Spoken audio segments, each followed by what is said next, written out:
Follow the pipes. Yeah, they'll show the route out of this crazy place.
It's almost like I'm stuck in the crazy mountains.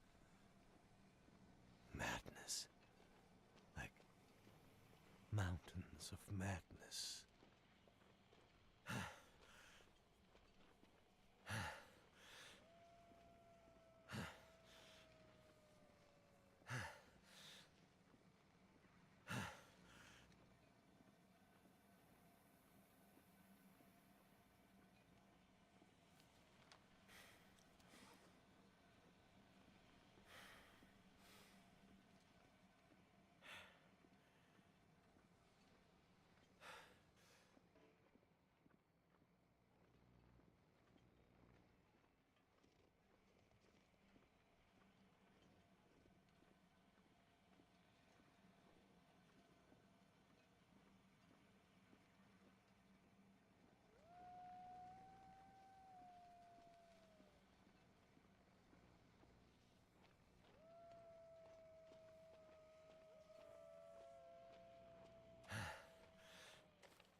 It's starting to get dark. Gotta go faster.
That's the last of them.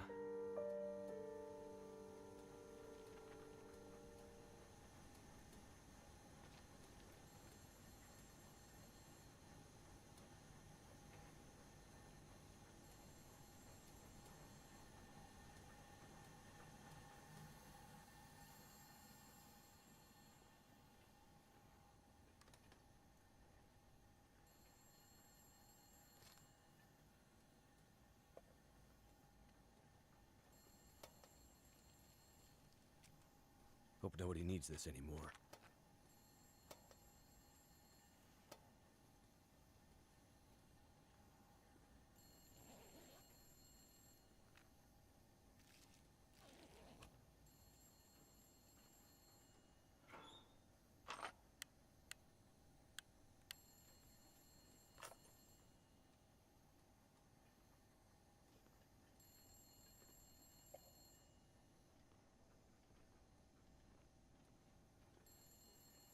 Excellent.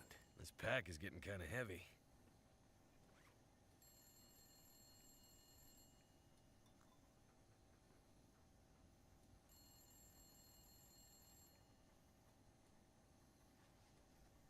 Not this again. Need to find a way out.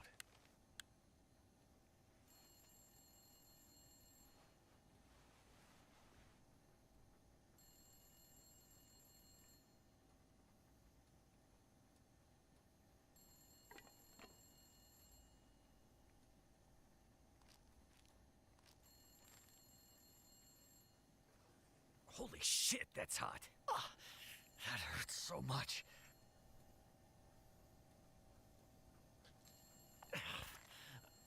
The pain.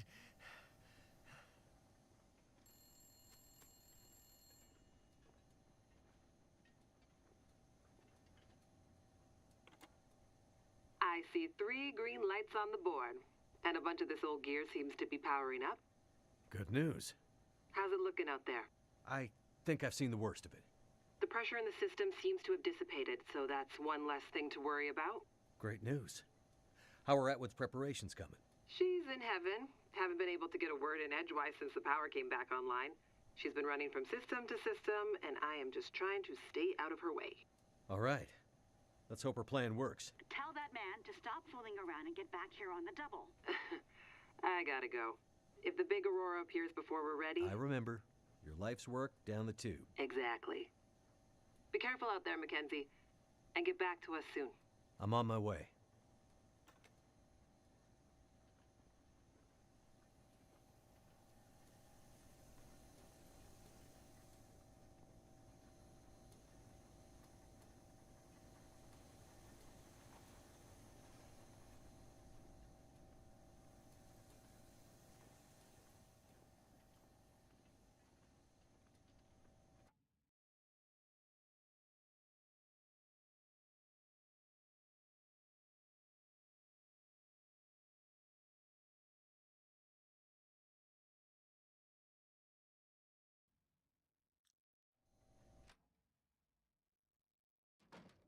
Good.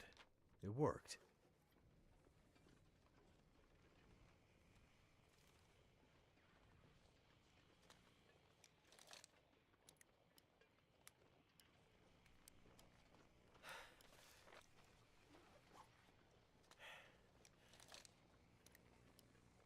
My fingers feel numb.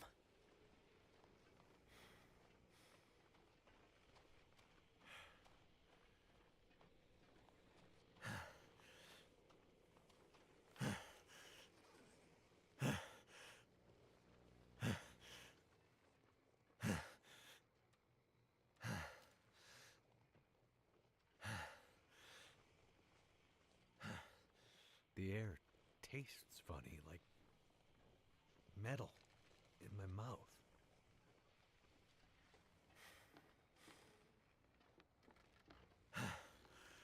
Oh, shit.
hell was that?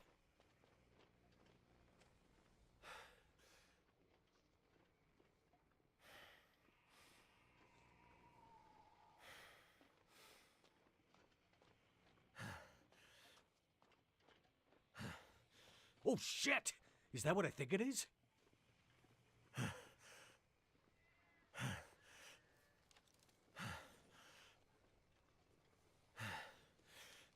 Cougar.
That hurts so much.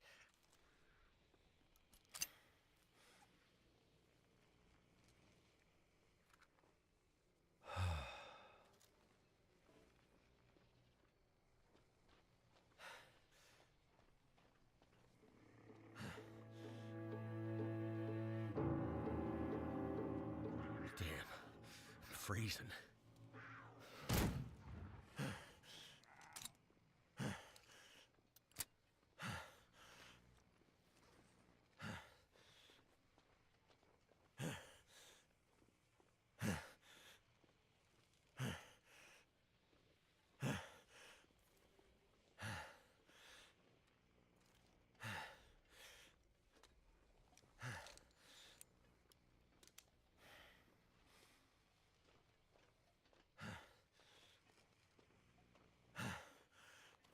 Now, gotta get back to Suzuki before it's too late.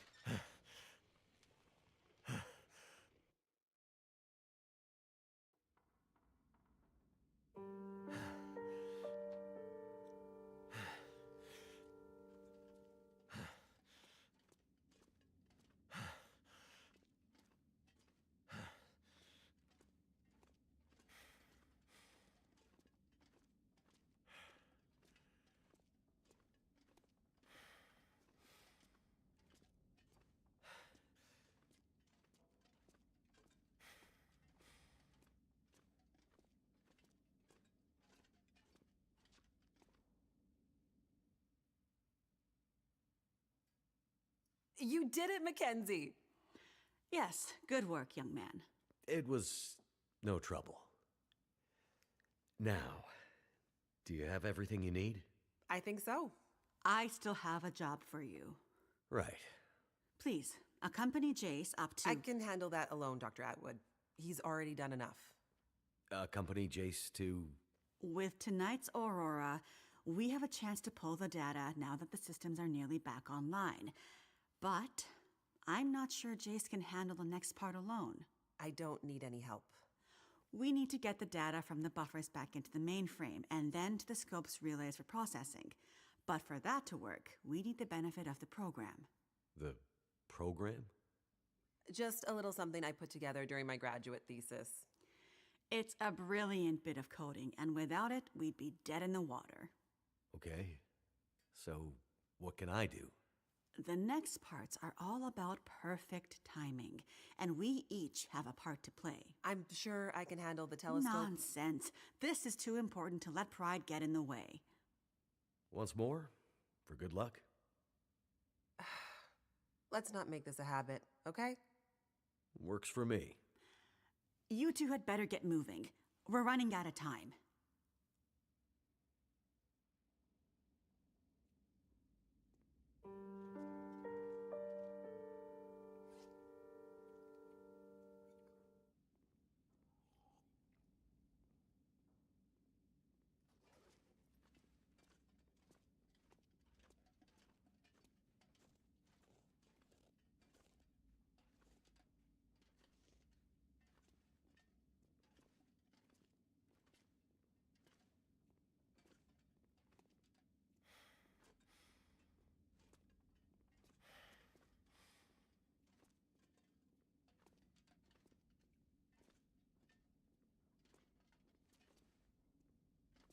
Could they have built a more confusing space?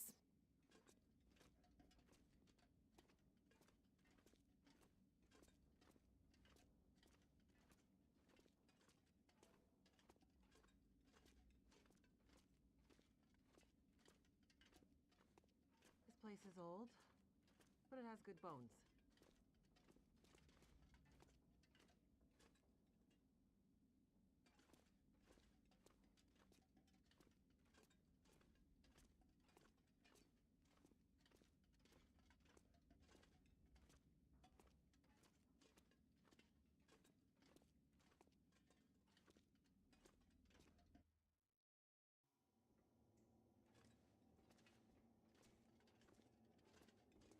Feels like the whole facility is slowly waking up. That Aurora is a real mystery. It's almost like magic, really. Imagine the logistics involved in building this facility. Staggering.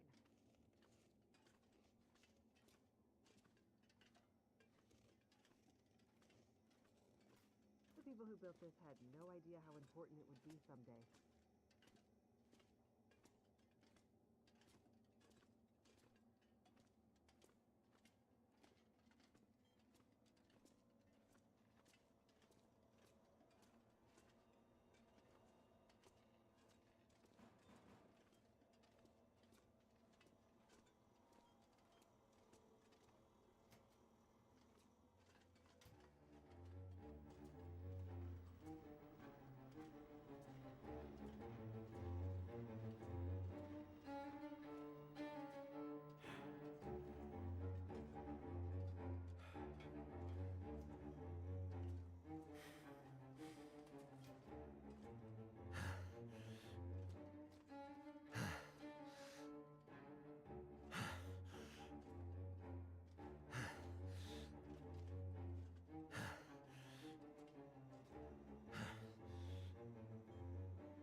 Well, well, there she is, the Suzuki Radio Telescope. Isn't she beautiful? Lit up by the Aurora, no less. I've never seen it so bright. It's massive. Let's hope we're not too late.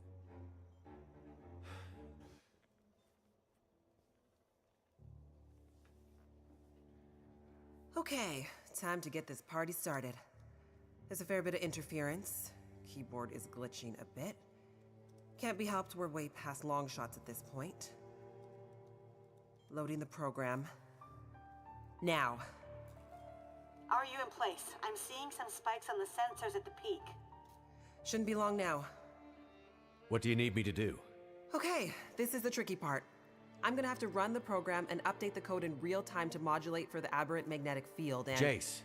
So I'll be busy focusing on that. Meanwhile, once the telescope grabs the signal, we'll need to follow the source. The new data will help flush the buffers, and the data in the buffers will get pushed to Dr. Atwood's workstation for processing. It's an archaic system, but best I could do with 30-year-old technology. I'm still not clear on what you need me to do. You're a pilot, right? Yep. Know how to adjust your heading to follow a radar beacon? Yeah, I have a pretty good idea. Same principle. Grab the big metal wheels at the base of each leg of the telescope sensor assembly. You'll see a bunch of numbers around the edge. When my program outputs specific bearings, I'll shout them to you. And then you have to find a way to match those bearings as quickly as you can. Sounds easy enough. The timing has to be perfect. Got it. Like, exactly perfect. I hear you loud and clear. Did you say you got here after crashing your plane? Don't start. Get ready. I'm seeing some power spikes. Something big. It's happening.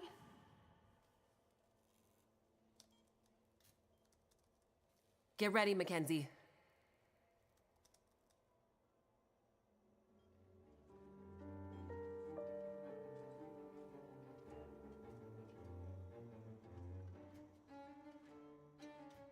I don't feel so good. What a mess. Look for the wheel, Mackenzie.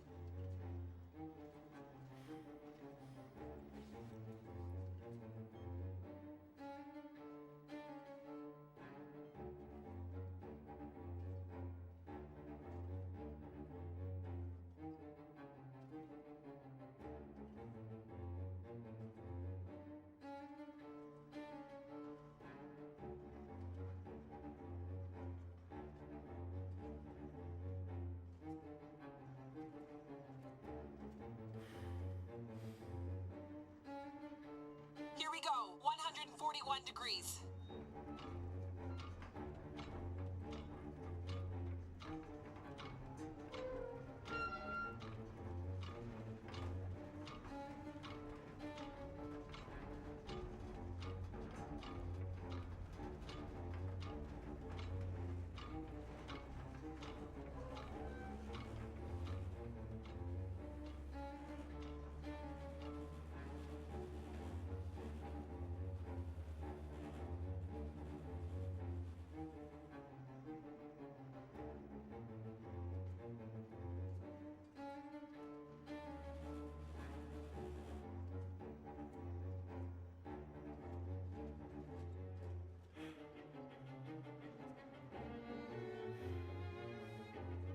Look for the console with the big wheel on it. Come on, Mackenzie. How am I supposed to find anything down here? There's gotta be a way through here.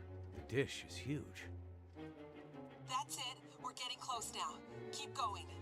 Okay, 67 degrees.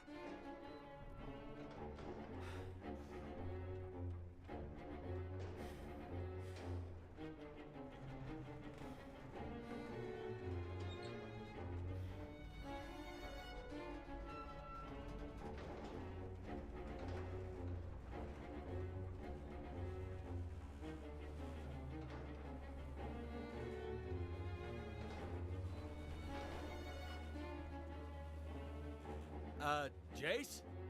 Everything okay over there? Don't worry. Keep going. Last bearing incoming. Come on, you sweet, sweet program. Don't let me down.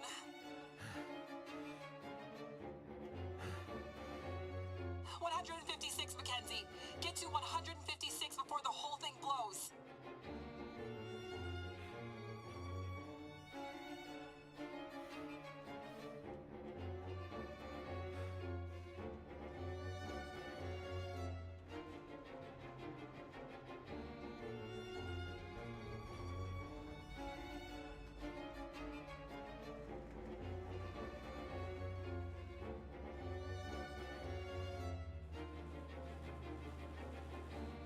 Now, Mackenzie.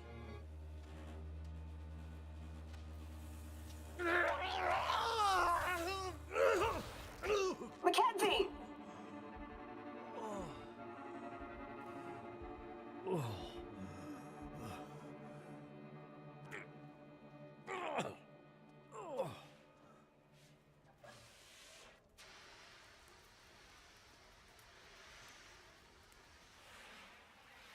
The program?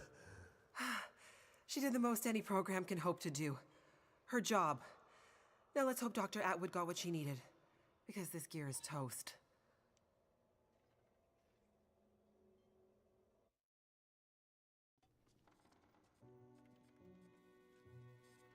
It's coming now. All the data just flooding out of the buffers. It worked. God damn it, it worked. Oh, thank goodness. I'd hate to have to restart my PhD. You did brilliant work, my girl. Absolutely brilliant. We just need to keep the data flow, ensure it comes in a continuous flow, uninterrupted. How long before the data is ready for analysis? These are old systems, and it takes a while for them to crunch through the numbers. It'll be hours before we'll... Well, shit. What the hell just happened? It's not the power this time. Geothermal plant's still showing up green on the board. Some kind of overload or emergency shutdown. What now? Now we do this the old-fashioned way. We start combing through the numbers. I'll get us some light.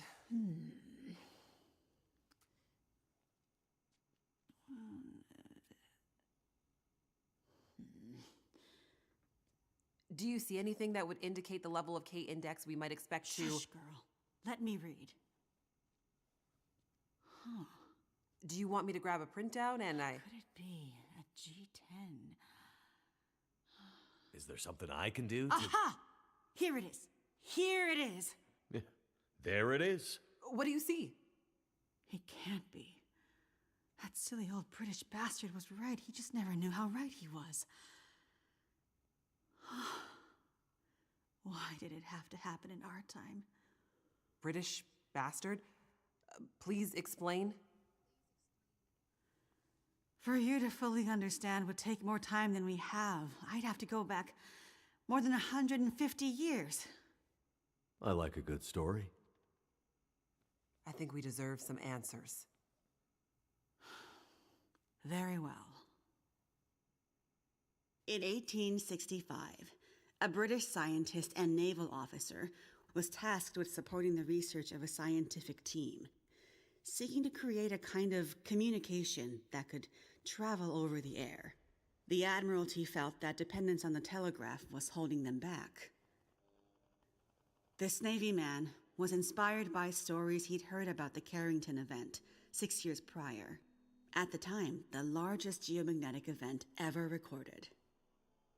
He had heard that the abundance of static electricity in the air had powered telegraph lines, even after the operators had unplugged them. Fires broke out due to this geomagnetically induced current. It got him thinking. This scientist's research led him all over the world, and he began to piece together a picture of the Earth's geomagnetic profile, and something about the operation of the sun and its effects on the Earth's magnetic field. Remember, this was 150 years ago, and well before they had the equipment to prove any of this. But a theory began to take shape in his mind that suggested the sun went through cycles of geomagnetic activity, waxing and waning, but sometimes spiking inexplicably in dramatic ways. The historical record held evidence of many of these events, but in pre-industrial times, the impacts were more subtle. Even in the mid-1800s, there wasn't enough power infrastructure to really feel the impact of these spikes, so it wasn't of grave concern. But the growing dependence on telegraphy suggested this shouldn't be ignored. And this scientist predicted that if the level of electrification continued to grow exponentially, as was predicted, this would create a serious vulnerability that could be exploited by their enemies at great cost to industry and society at large. He was given a secret commission from the Royal Geographical Society to prove his theories and to come up with a strategy that would ensure the British were in the strongest position to exploit any such geomagnetic disaster. After another decade of research, this scientist began to suspect that this geomagnetic current that existed all around them could impact many other things and more deeply. He began to study migration patterns of animals and gathered evidence of whale strandings, bird die-offs, and other unexplained mysteries relating to animals' innate abilities to navigate vast distances with great precision without the benefit of modern tools or equipment. Eventually, he knew he had to travel north to the Arctic to really test his theories. And in December of 1865, he took a ship and a crew of Navy scientists and mariners in a specially commissioned research vessel, a modified bomb mortar ship, fashioned after the Terror and Erebus from the ill-fated Franklin expedition. His ship was named the HMS In Tenebris, and he took it and a crew far above the Arctic Circle, along with an array of unique recording equipments he had crafted himself, with the hope of collecting data to support his theories. This scientist and Navy man was Captain Edmund Wintermute. The word in Mackenzie's secret message. It was a person's name. Wintermute's mission was to collect data near the Arctic Circle, and he and his crew were also tasked with the goal of resupplying a small Navy research outpost that had been set up as part of Wintermute's program the year before. Some of the crew on Wintermute's ship was designated as relief for the outpost crew, and Wintermute was meant to bring the replaced men home to their families.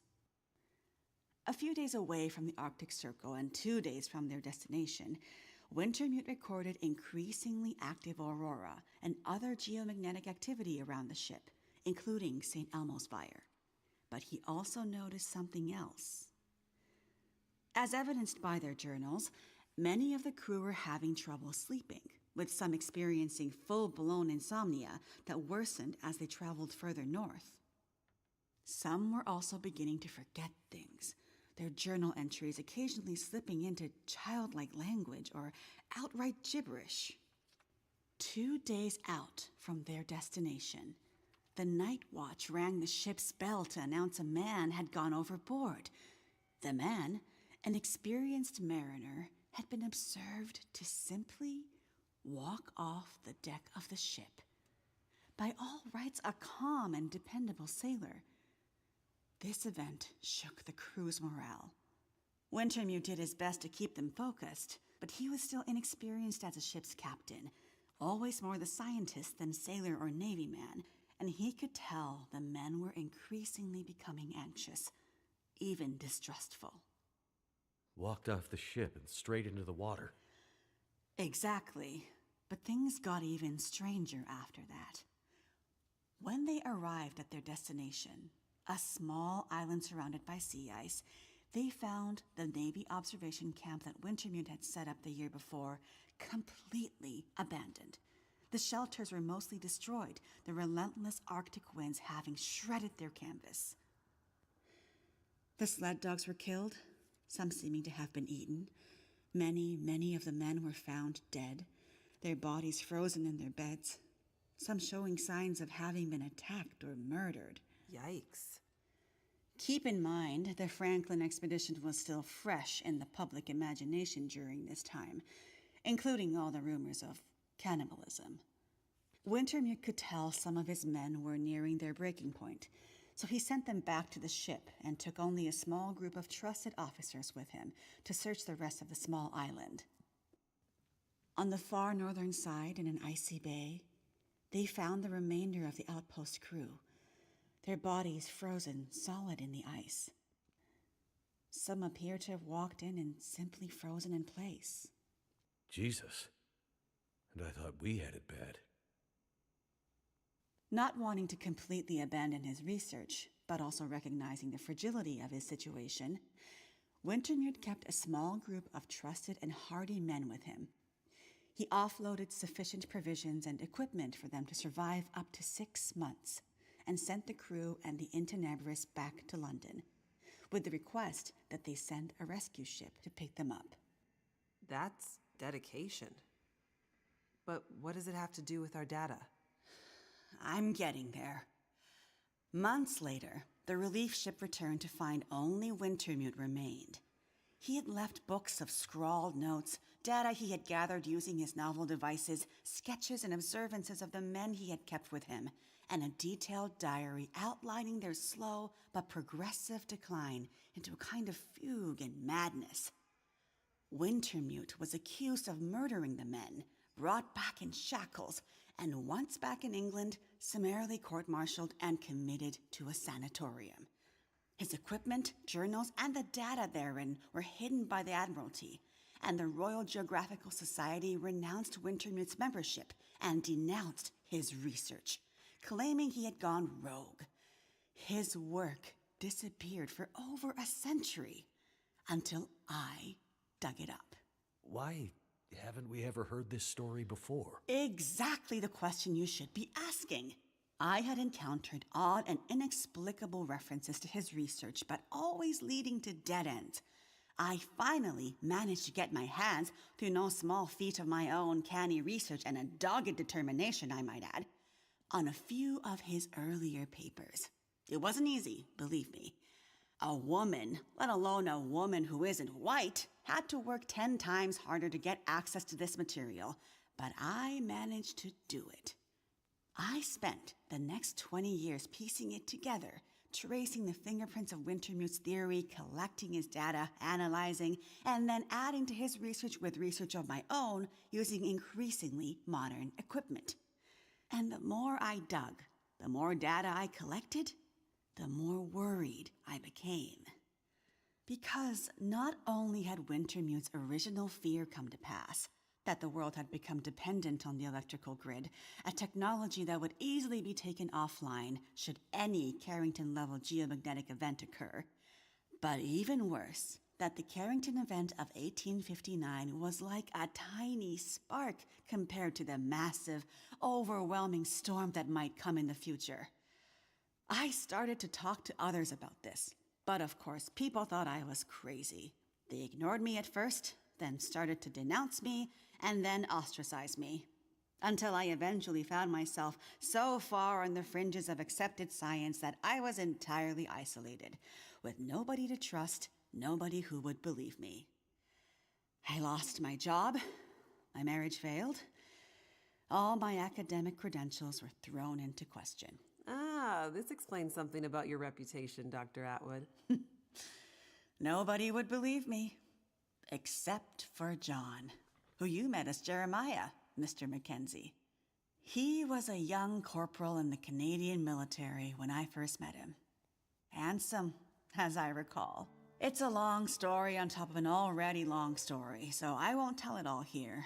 But the important thing was he was stationed at a radar observation post along the dew line, far north, and started to observe some strange things of his own.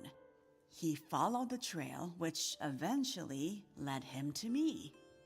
And when we got together, there were sparks, I tell you. To be believed by someone, it was like a drug. We worked to uncover more data, and he kept his eyes and ears open, using his military connections to gather more information carefully. And he moved up the ranks, but always stayed under the radar, putting his career aspirations aside to ensure he could stay close to the facilities we needed access to. But it was never going to last.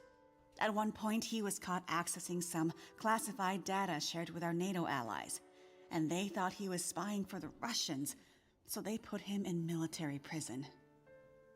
And we lost touch. Years later, he actually found me here, at the radio telescope. He was a changed man. His fire was gone. They'd somehow broken him. He said he still believed, but he couldn't be part of this journey. And that's the last time I saw him. That was more than 20 years ago. I can't believe he's still alive. And on Great Bear, no less. You can't possibly believe that's some kind of coincidence. Jeremiah being here. What are you suggesting? Isn't it obvious? He stayed here for you, to be close to you, to keep watch. He's been here ever since, close by, in case you might need him. And as soon as he saw the aurora and what it could do, he knew. He saw the signs. When I met him, he was nearly killed by a bear, and when I left him, he was still not much more than half alive. Otherwise, I'm sure he would have come here himself. But he sent me to warn you. He made me promise. And he knew by then what that promise would mean. He sent you in his place. And it's a good thing he did, because now we have the final piece. This is the answer we've been looking for all these years. Do we finally have it? I think we do, dear. I'm not following. All my research here, and Jace's since she joined me, has been to try to anticipate, to get ahead. Ahead of what? The next big Carrington-level event. The thing Wintermute spent his life also searching for. And others, lesser scientists, industrialists, crackpots, even here on Great Bear. The island's unique geologic strata and northern latitude created a perfect test bed for geomagnetic research. Even a few decades ago, a German industrialist named Rudiger. But that's not important. Dr. Atwood, do we know the terminus? We do, my dear. And when is it coming? Do we have time to prepare? No, dear. It's already too late. It's already started. What does that mean? It means we're in a new geomagnetic normal. What you've seen so far is really just the beginning. Things will get much worse from here on out. But how long will it last? Carrington was over in a few days, weeks at most. Oh, this is much bigger than Carrington. How long, Doctor? I hesitate to say. With the data I have, I can only offer a vague range. 40 to 400. Hours? Days? Years. Wintermute tried to warn us 150 years ago, but nobody listened. And now we're at the very beginning of a geomagnetic storm, a disaster of such proportion we've not seen its like in recorded history. The power grid is down. Everything humanity has built over the last 100 years or more, based on technology, electronics, everything based on the integrated circuit, electricity, it's gone. It's all gone. Nature is changing, and soon we'll begin to see the impact on people. We won't emerge unscathed. And this period of darkness will last from 40 to 400 years. A new dark age, the long dark. And what humanity will exist on the other side of it, I cannot even begin to guess. Then I need to warn her. I need to get to Perseverance Mills. You're talking about your ex-wife, the doctor? Astrid will be there, and she needs what's in this hard case. What's in the case, and what kind of doctor? She's a researcher. Insomnia, memory loss, fugue states. I think she stole some experimental meds. She's trying to help a friend, a child that's suffering from some mysterious illness. I'm not sure. Go to her. Regardless of what's in the case, you can bring her here. Her and anyone else you care about. We have to think about the survival of the species now. But what can we possibly do here? Oh, Jace, my silly girl. Have you forgotten what this facility is built on? I just know it's some government thing. Before it was repurposed for use with the radio telescope, this was an observation post for monitoring satellite communications. Mostly American, Russian, some Chinese, Cold War stuff. But why here?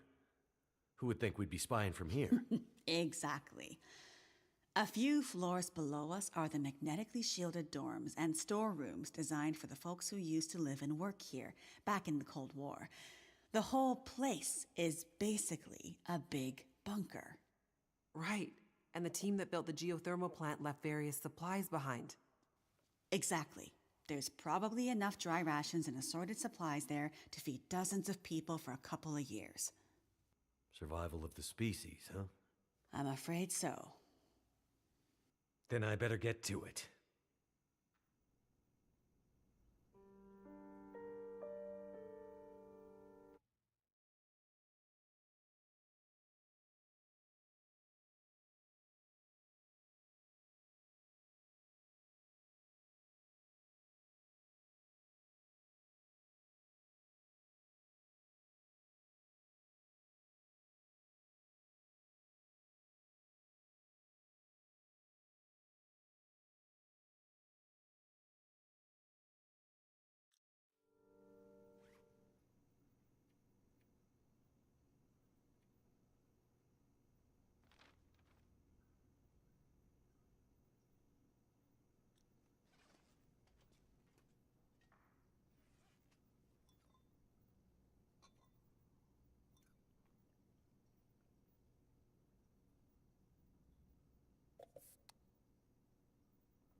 wonder if I can drop any of this gear.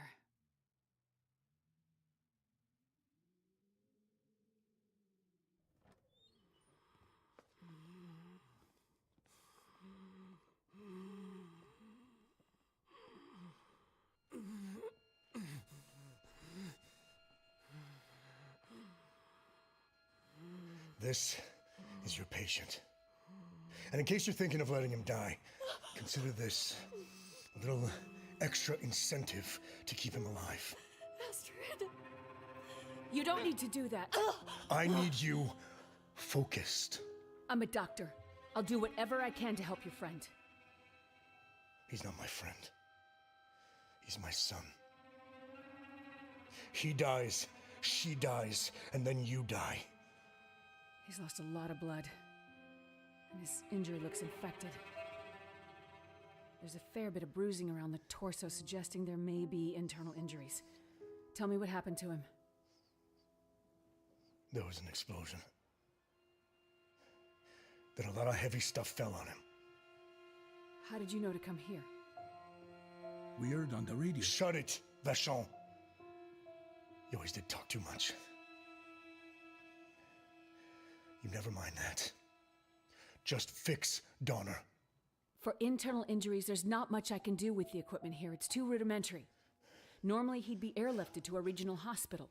You'd better figure something out. I need some better gear, like an emergency trauma kit. Well, you'd better figure out where you can find something like that, and soon. The search and rescue station. They need to keep it stocked as emergency backup for remote communities like Perseverance. There's medical supplies there. Where is it? Along the old logging roads, north of Desperation Bay. Very rough terrain. It won't be a fast trip on foot. Well then, Doctor, you better get going. I'll get the supplies and I'll be right back. And then we'll get Freya out of here. Don't get ahead of yourself, Doctor. Heller, go with her. But, boss. Shut up and get going. A little company to make sure you come back. And remember, Donner goes, and your friend won't be looking quite so healthy when you get back. Be careful, Astrid.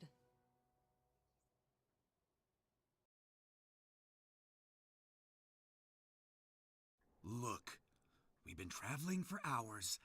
I'm not going any further. My friend warned us it was a long walk to the SAR station. I'm freezing. Gotta warm up before I go any further. I guess we can stop for a bit.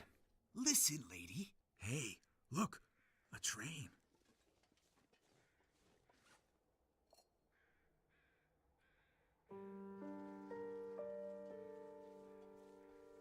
Damn, what an ancient piece of junk. This thing belongs in a museum. You know anything about trains? Nah, not really. Just think they're cool. Bet this track leads to the SAR station.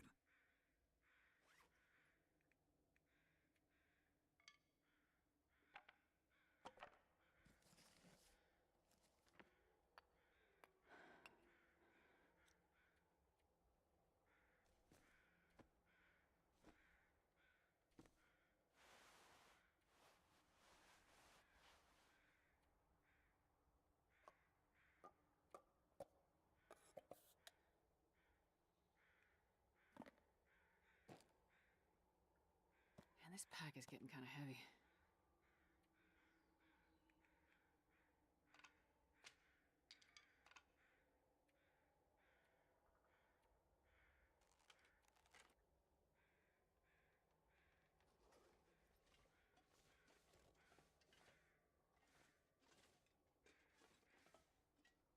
If I could just get this old steam engine working, it would save us a lot of time. Sure would beat walking. But it looks to be missing some control parts. Throttle, maybe? Must be around here somewhere. Well, good luck with that. I'll just be over here, looking for some way to thaw out. Gee, thanks for your help. Anytime, lady.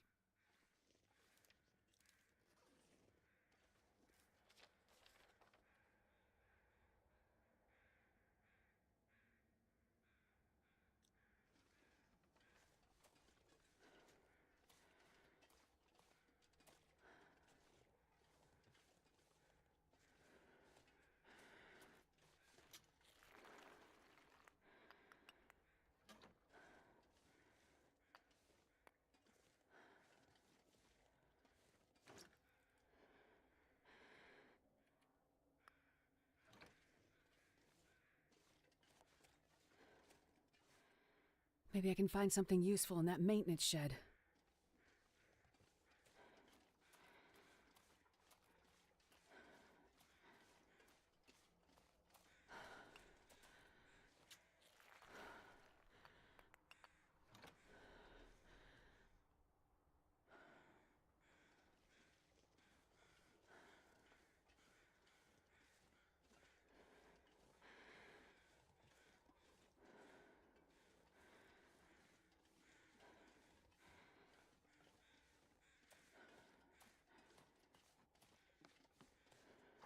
Looks like this has been here a while.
I'm not sure I can carry much more.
I wonder if I can drop any of this gear.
take it.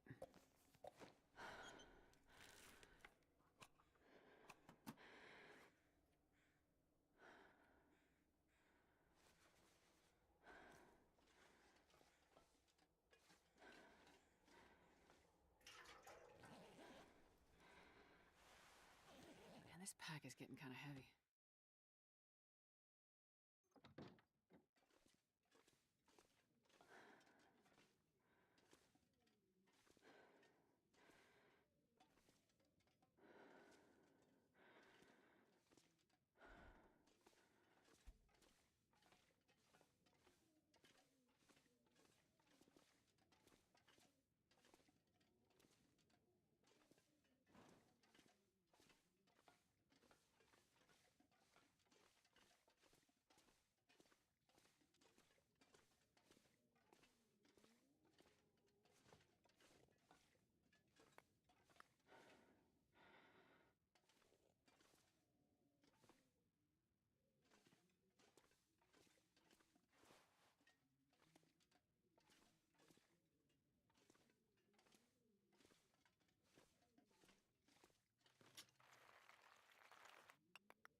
I think I can use this.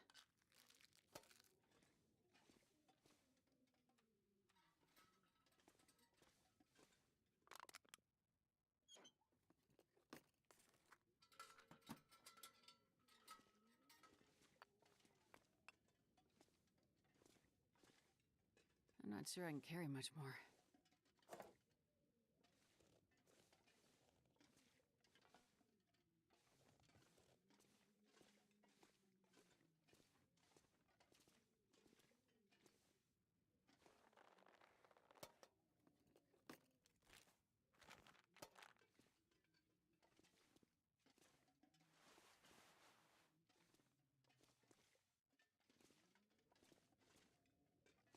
This must be what I need to get the train going.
I wonder if I can drop any of this gear.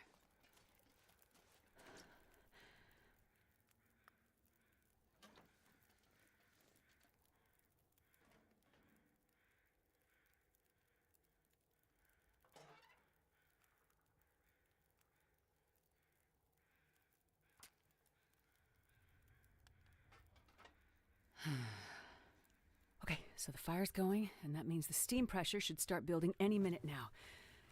Just gotta install the throttle lever.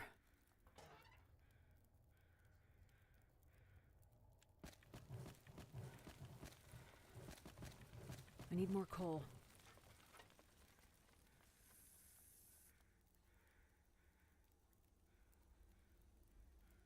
That should do it.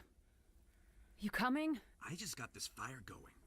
Finally starting to feel my feet again. You aren't worried I'll run off somewhere? You? Nah. You won't leave your friend to die. I'll be back as soon as I find the trauma kit. Better hurry. Tick-tock. Gotta get the pressure up. Then release the brake. And...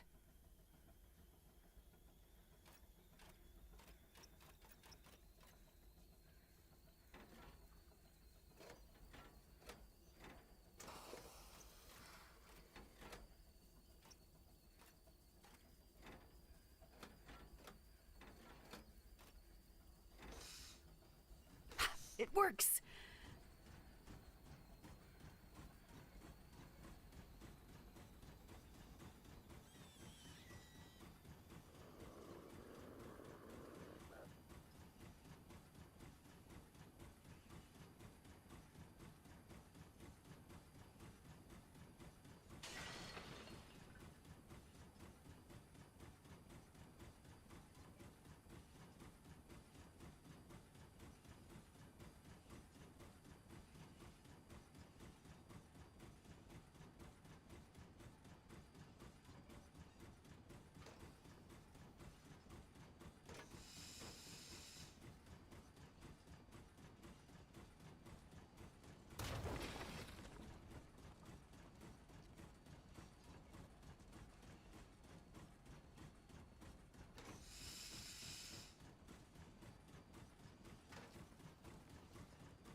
Kind of switching yard.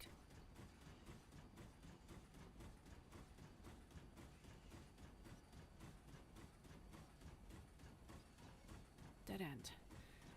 Need to switch the tracks and try again.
Dead end. Need to switch the tracks and try again.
Dead end. Need to switch the tracks and try again.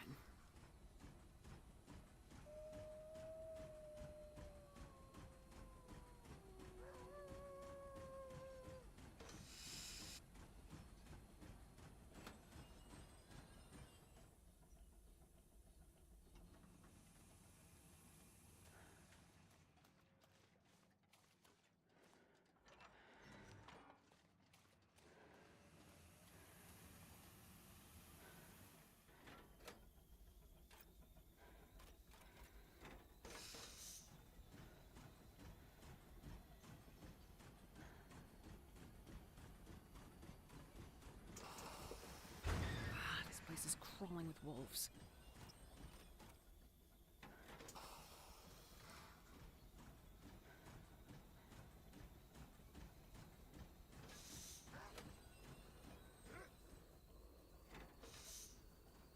Looks like the fire isn't hot enough to keep the pressure up. I need more coal.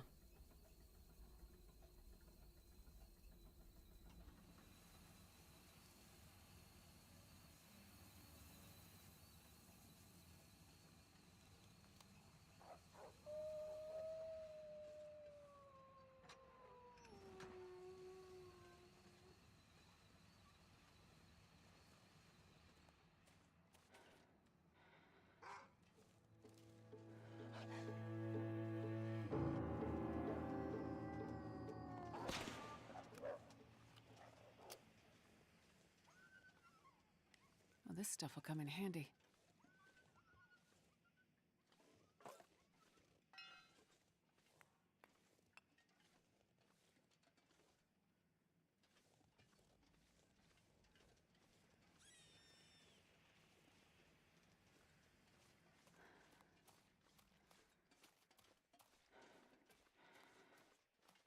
I'm not going to be able to carry this load for much longer.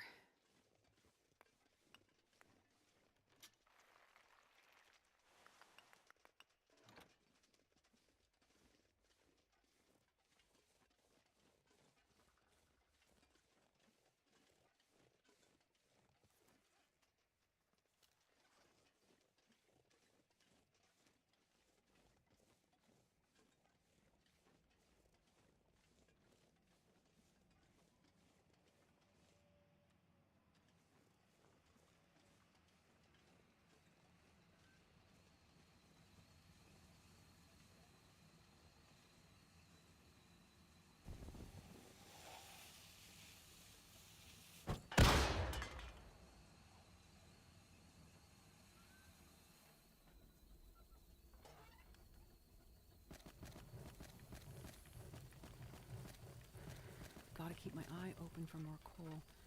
Keep this going.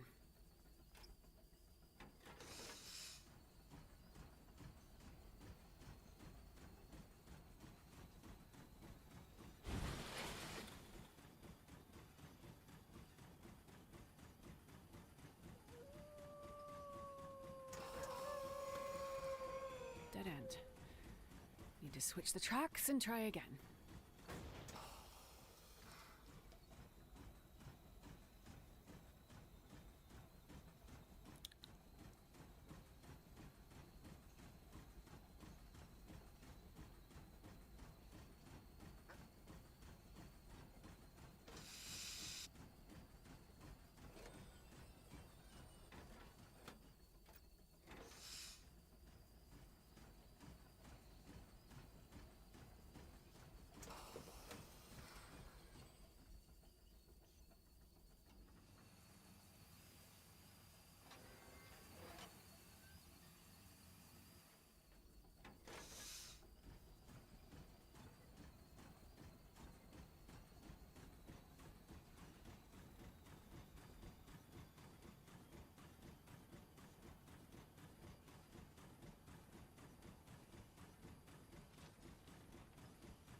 Okay. Looks like this is the end of the line. The SAR station must be around here somewhere.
Okay.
Probably useful.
Looks like this is the way to the SAR station.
There it is. A helicopter. That must be the SAR station.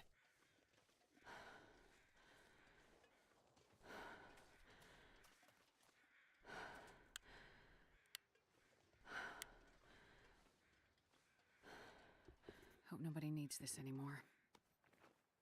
Found it! The trauma kit. Might be enough to give Donner a fighting chance. I better get back quickly. It's starting to get dark.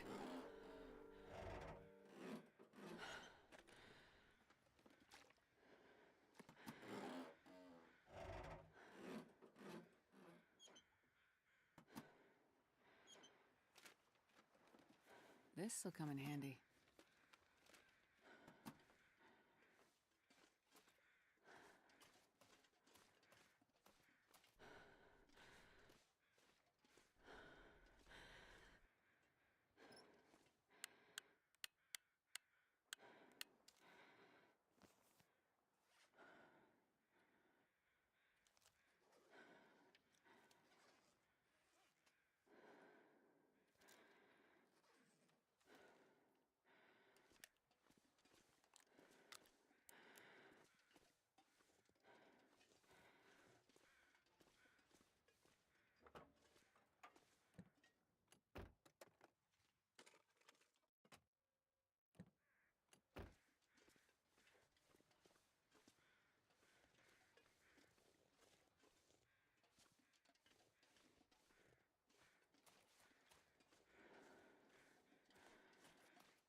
Feels like night is coming.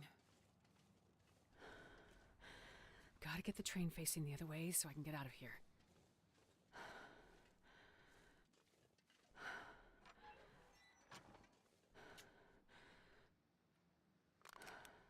I can barely walk with this much gear.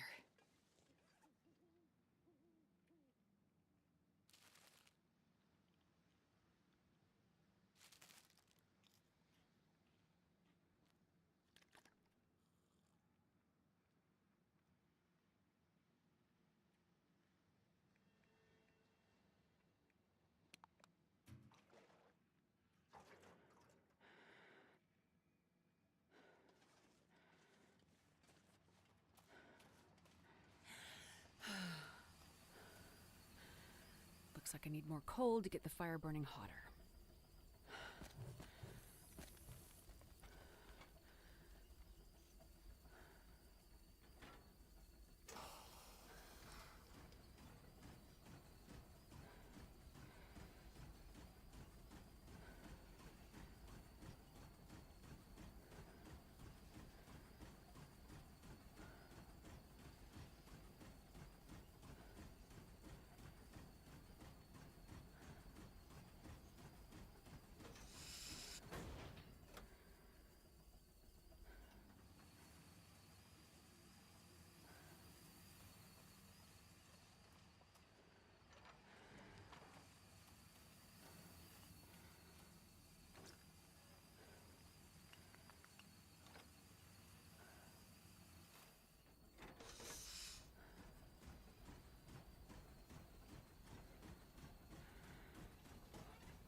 Need more coal to get the pressure up.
Looks like the fire isn't hot enough to keep the pressure up.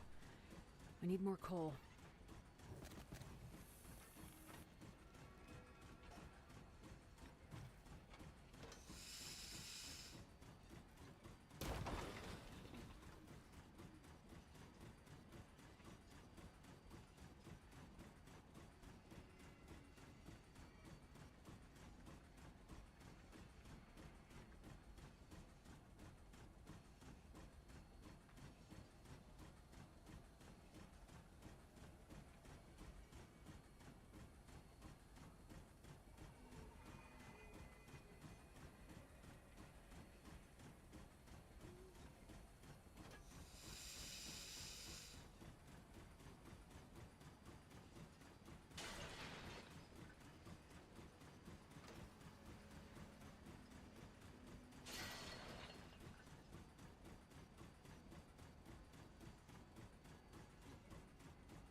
a damn maze of tracks and switches.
Need more coal to get the pressure up.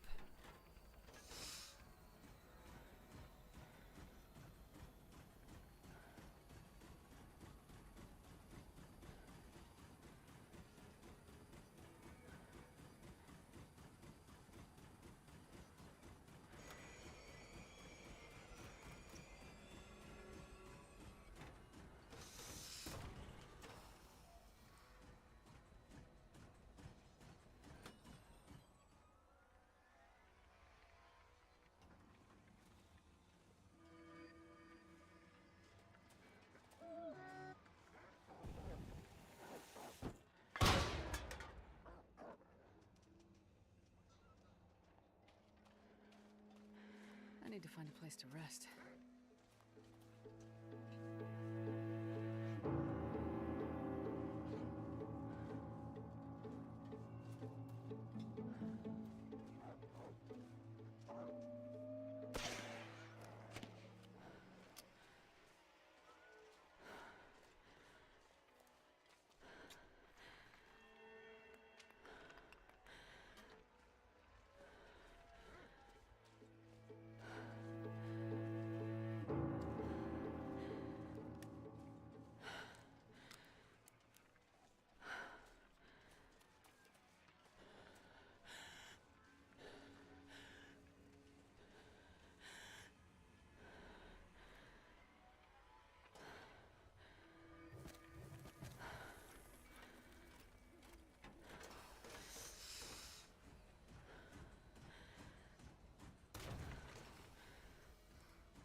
like I need more coal to get the fire burning hotter.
Need more coal to get the pressure up.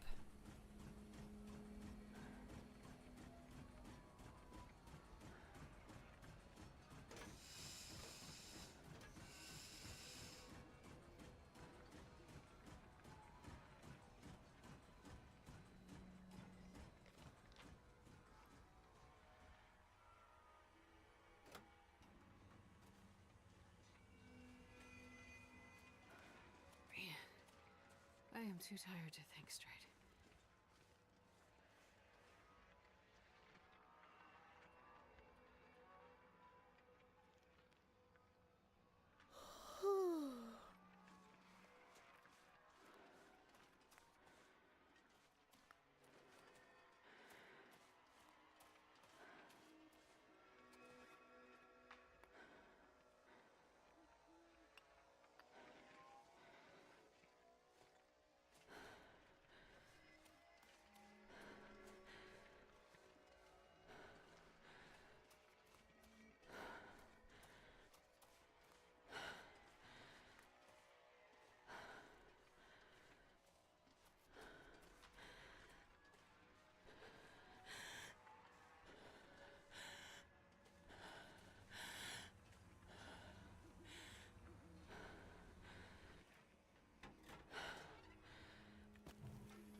Looks like I need more coal to get the fire burning hotter.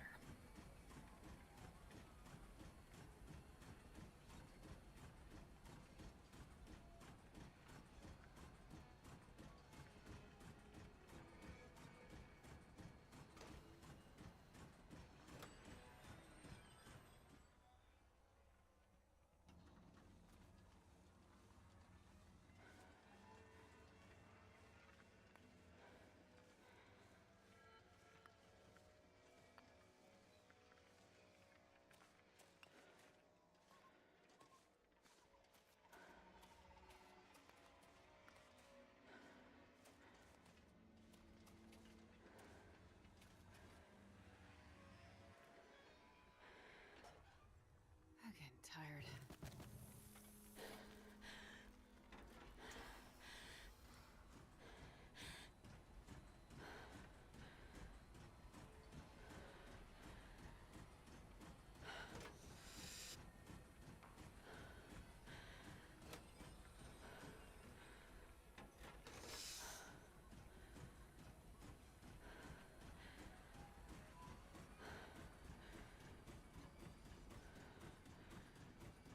Well, that whole train ride was unexpected.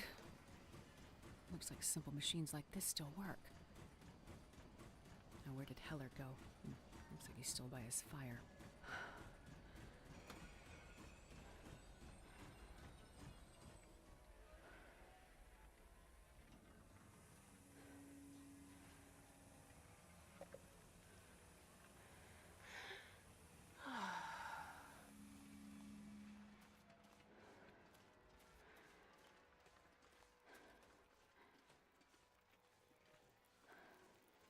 Hey, you made it.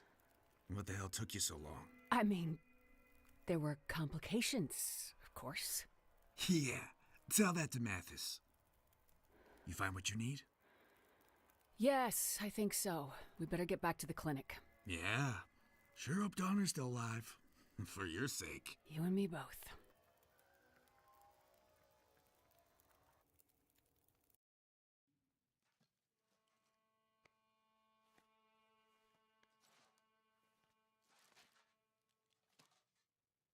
You were smart to let the others go. I told you hostages were unnecessary. You just worry about fixing Donner. There. That should do it. Is he gonna live? For now.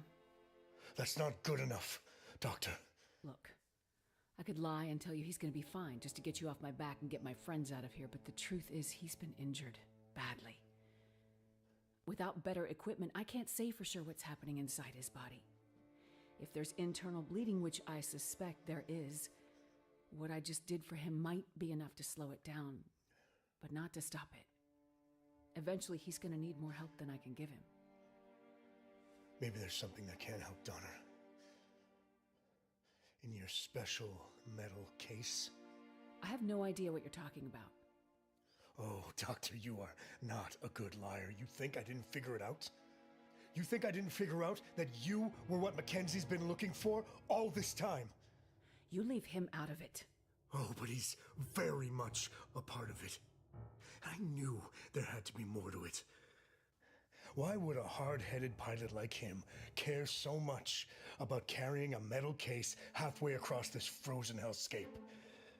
Mackenzie's a Boy Scout, but he's not stupid. He did it for you. Look, I have no idea what I'm talking about, right? So this case, whatever's in it, must be really important. I have nothing to say about it. Okay. You think I'm playing around, Doctor?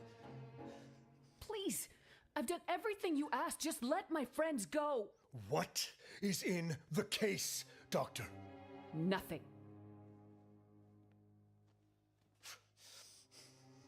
You know, I'm getting tired of asking.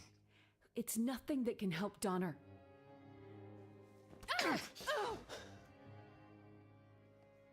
Then tell me what I want to know, or I go back to that bar and I start hurting people, starting with your friends. It's a cure. Or it might be. A cure for what? A cure for what I think is coming. The hell does that mean? I'm not 100% sure. But I think this Aurora, it's changing things. People. It's going to change all of us. In your case, is that some kind of medicine? Vaccine? It might be. Well then, another reason I need to find and kill that damn pilot once and for all. Because at one point, I had this case in my hands and he stole it from me. Boys, round up the crew. It's time to go. Keep the doctor, kill the rest. Lock him in that bar and just light it up. Like that school back in Milton where this all started. No! My friends, the people here, they're not part of this! Then we go after the pilot and the case, and we finish this off once and for all. You bastard! Oh, you have no idea. We're gonna have fun, Doctor, you and I. Mathis? Mathis? Something's wrong. What? Donna? Dad? I'm here. I'm here, my boy. I saw it. So what, son? Lights. The lights. They called to me. And I found water. Black water. It was all lights and black water. And then nothing. Nothing. But dark.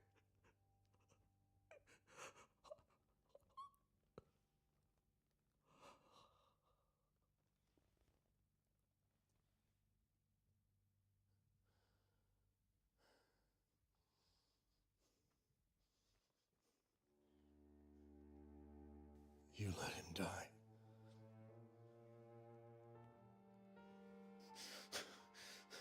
You let him die.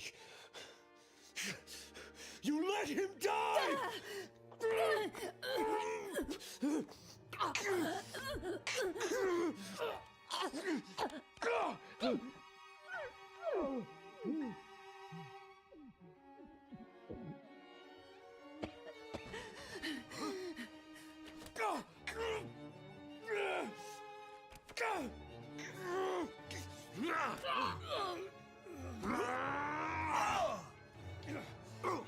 Time to go.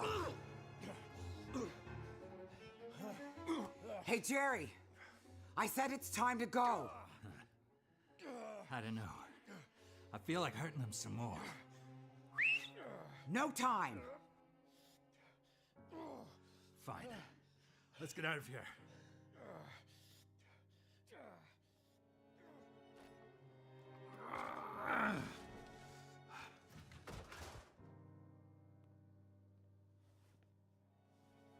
I can't leave them behind. My friend and her child, they need my help. And the rest of the people aren't safe either. Take her. I'll round up everyone I can. Hurry.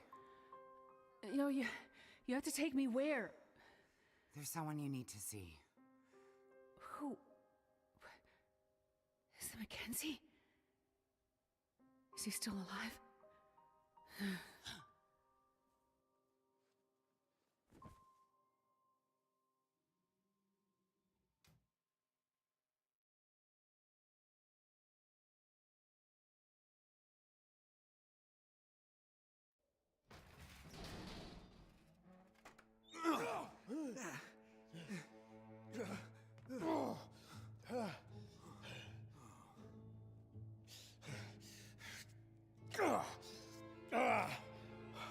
Come on, you scab.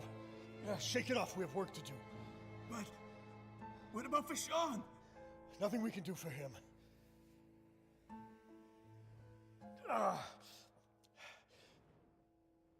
Take these flares, round up the others, find the doctor, then burn it all to the ground.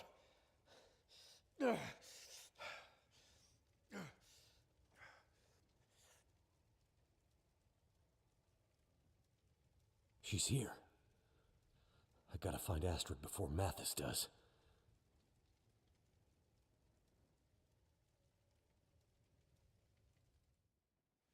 He's good at giving orders.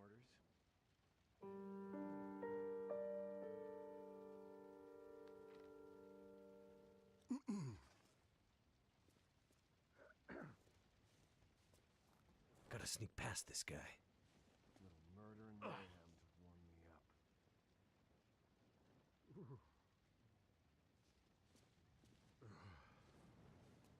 Mathis and his big brain plans.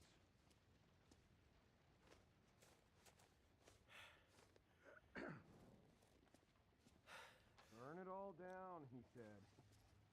Harder than it looks.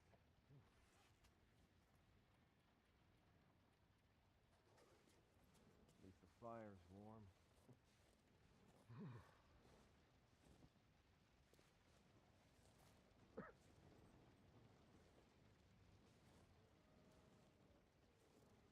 He can't make out. What the hell? Mathis sure can pick him. Something moved. Wait. Doing the dirty work as usual. Middle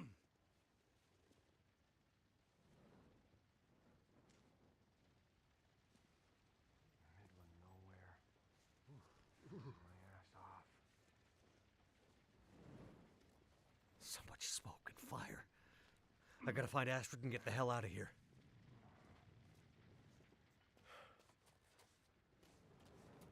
End of the freaking world out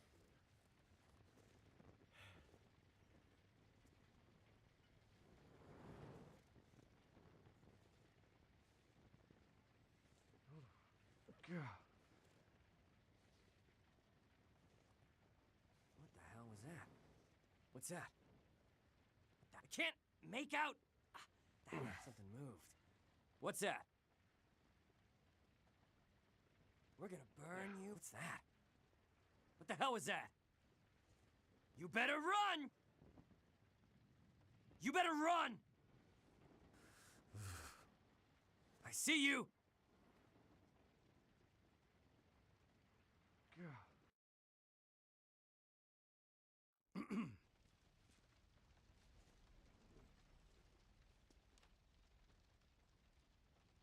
End of the freaking world out here. Gotta sneak past this guy. Who's out there? The hell is out there? Run or burn, your choice. So much smoke and fire. I gotta find Astrid and get the hell out of here. Damn convicts. Gotta avoid being seen. His back is to me. Now's my chance.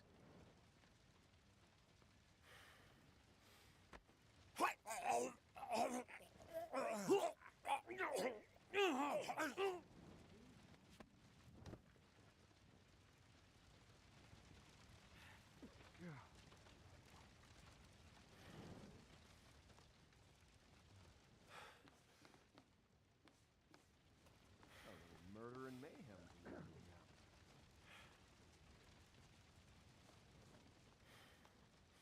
Gotta get by this guy.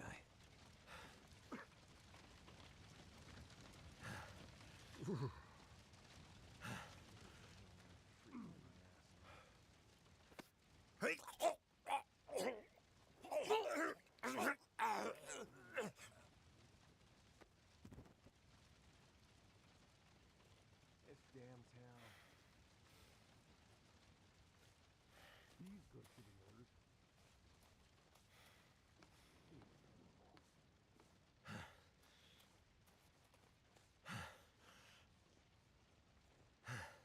This damn town.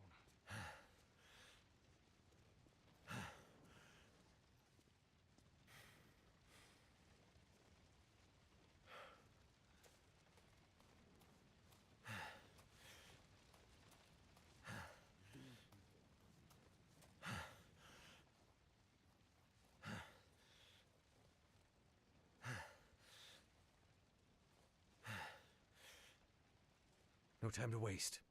Gotta take him out. After this, I'm out. Sick of this shit.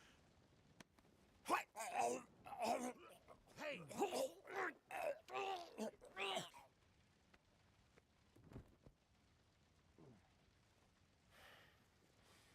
A little fire to warm us up.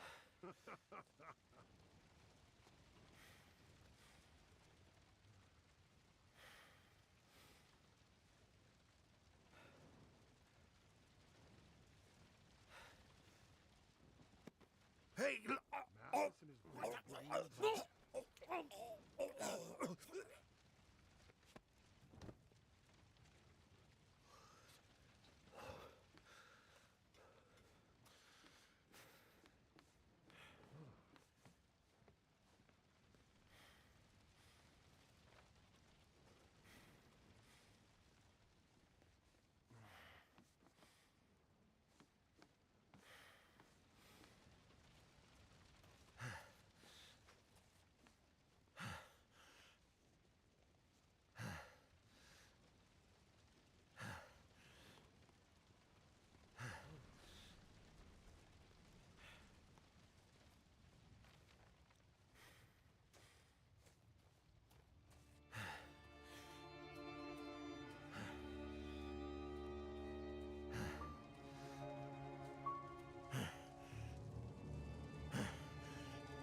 Jane Yang, Astrid's friend.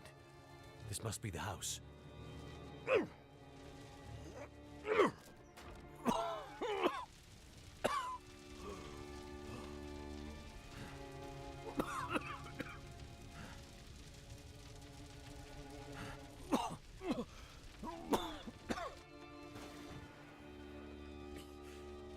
Astrid! Can you hear me?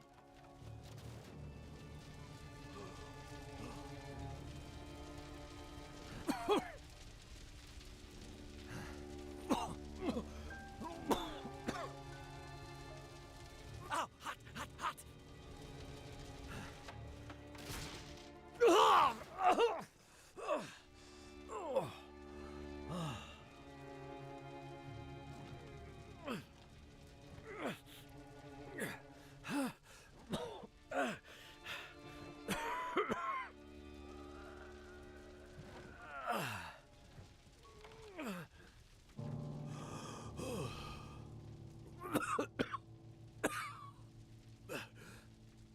Mathis?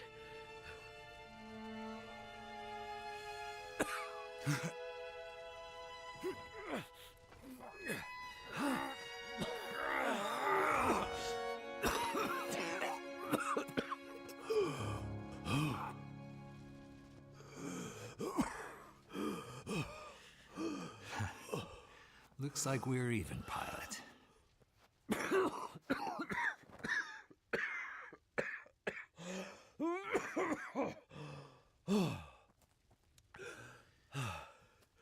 Here. You almost forgot this. I have to find her. She's still here somewhere. I know. We got her out. You found her? Yep. Seems you two have friends who do, well, just about anything to help you out. I can't believe you found her. She's waiting for you. Let me take you to her, Mackenzie.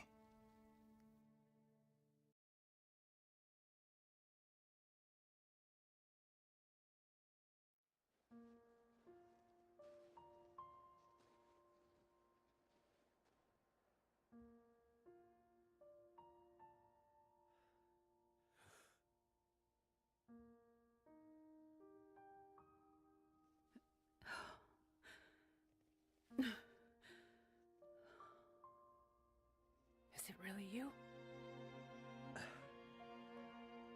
I brought something for you. I thought I'd lost you forever.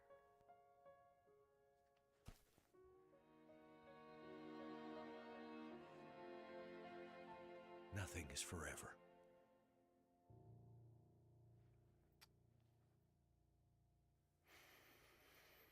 We have to go. Yeah, I know. The radio telescope. Jace, she filled me in. Said we could be safe there for a while. From what's coming. Do you know what's coming? A kind of darkness that we may never recover from. I think it's affecting our memories. I need more time to study it, but what's in this case might buy us some time. We'll have time to work on it when we get to the radio telescope. Yes. Let's go there. Now. Jace. Jeremiah. Take her. You have to go with them now. Wait. Go with them? What do you mean? Where are you going? Go with them. To the telescope. I'll be right behind you. There's one last thing I have to do.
I don't know if anyone's out there.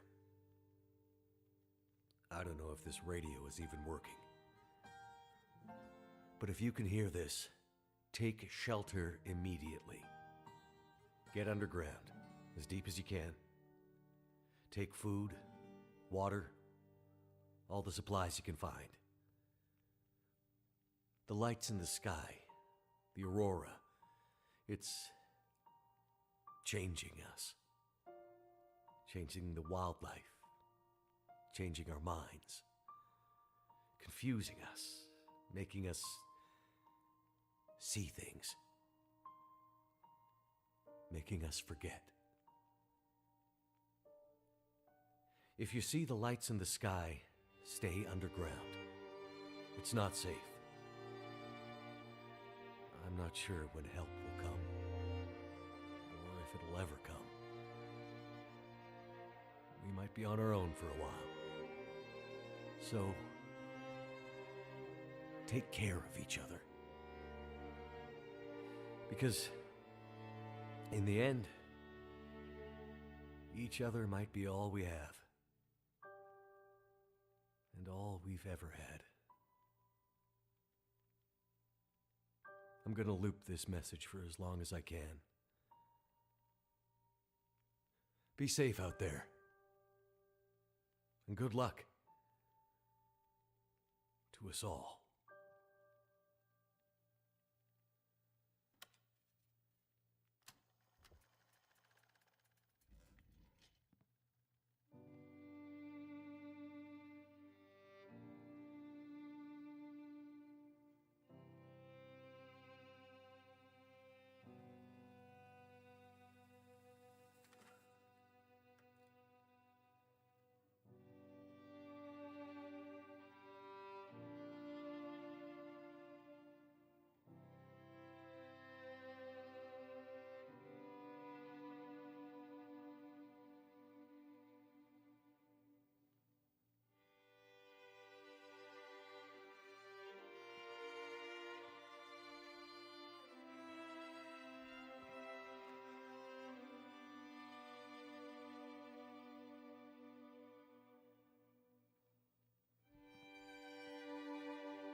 Love you, Jack.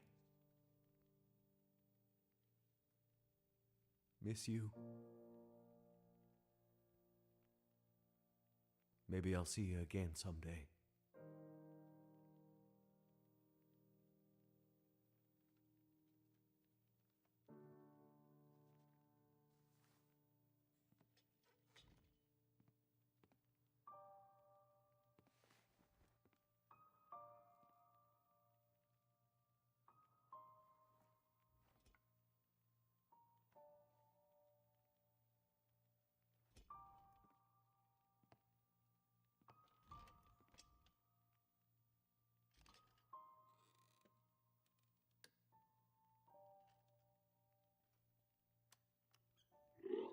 If anyone's out there. I don't know if this radio is even working. But if you can hear this, take shelter immediately.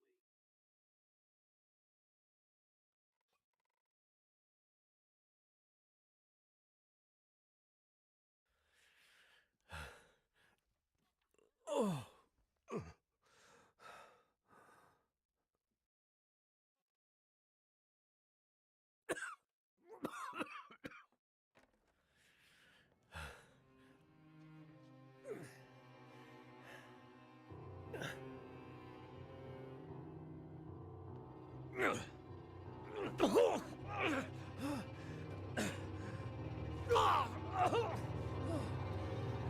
We doing this again? Remember back in the prison? I told you I would destroy everything you love. Remember? Yeah. I remember. Well, now I've seen who you love, Now I understand what drove you all this way. I've seen her. I had her in my hands, and I almost killed her. She got away. But you see, I know where she is. I know where to find her. And it's time to finish what we started.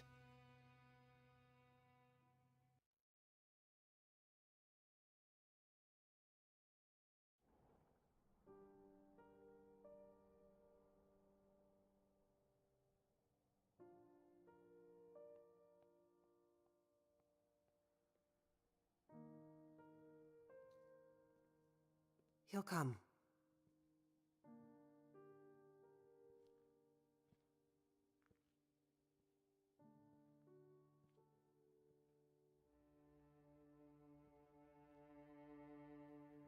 He'll be here.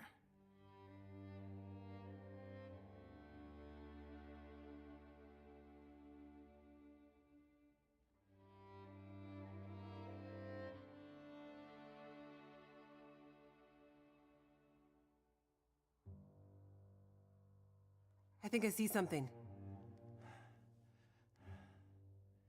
Looks like a torch. Someone with a torch coming up the pass. It must be him.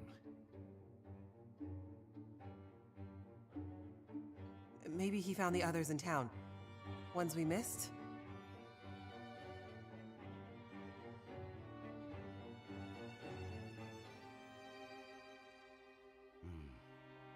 Looks like we have company.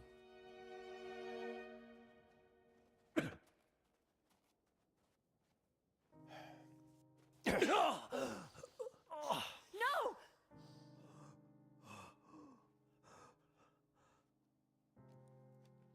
One more step, and I'll put you in the ground.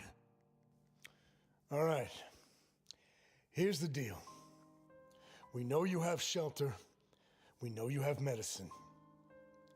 Hell, you might even have a cure for whatever's going on out here. Way to outlast this, whatever it is. In the hard case. Imagine, the answer was so close this whole time. What the hell do you want, Mathis? Simple. You want the pilot back, you let us in.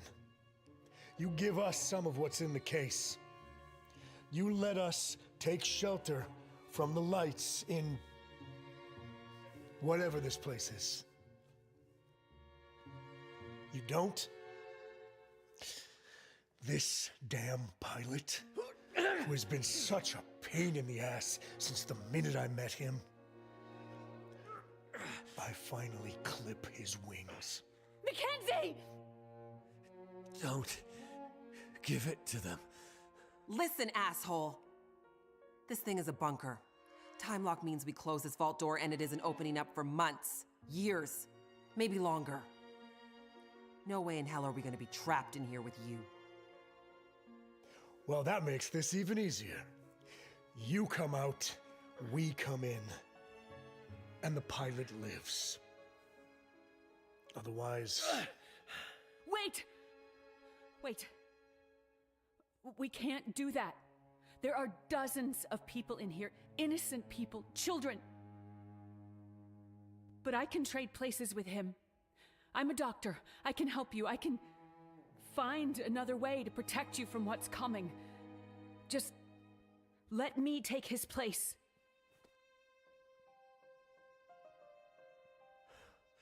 That's not gonna happen. Mackenzie, wait! It took me so long to see it. I thought I'd lost you forever, but I'd only lost myself. Stay alive for me. Stay alive as long as you can. I will find you. No, Mackenzie! Please! What is going on here? Mackenzie! Don't do this! You don't have to do this! Yes, I do.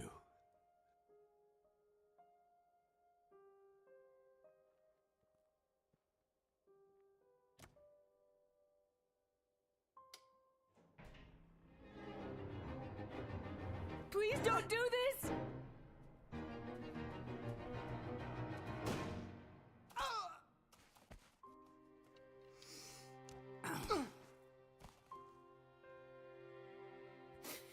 All the time we lost, I would do anything to have it back. I never stopped. I never stopped loving you, Will. I will love you forever, Astrid. And I'll never forget you.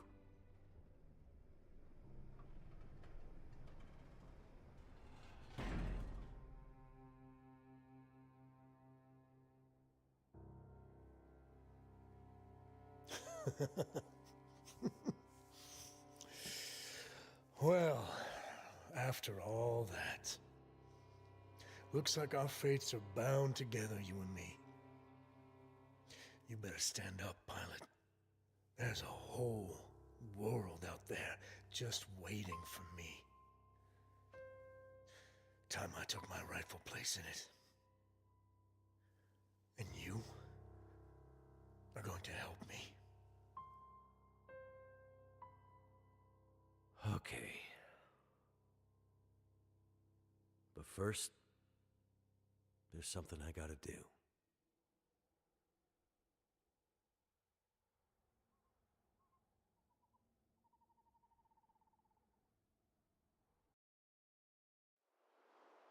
The world is changing. Has changed. Who can say where this change will take us? Atwood says this has happened before. And best she can tell, we're in this for another 40 to 400 years. How will we survive? As individuals, as a species? Will we? Should we? When push came to shove and we were tested, was this really the best we could do? Can we put our differences aside long enough to survive this quiet apocalypse?